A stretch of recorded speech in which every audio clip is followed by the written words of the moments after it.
Royal Military Police officers, they're supposed to keep British soldiers in line with the law. But when it comes to sexual offences, do they let abusers off the hook?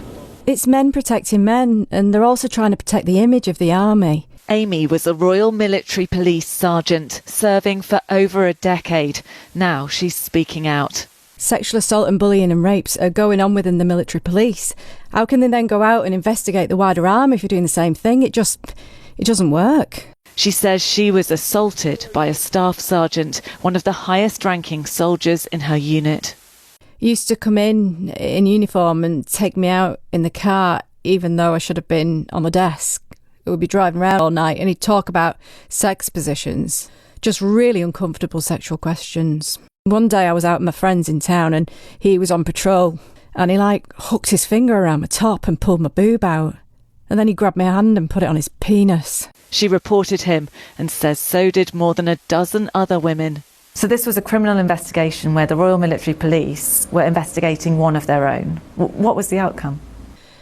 They made him resign, basically, so he's left without a criminal record. And she claims there are other men in the RMP who've been accused of sexual offences. I've known of rapes within the RMP. I've known of 5 off the top of my head. 5 rapes? 5, yeah.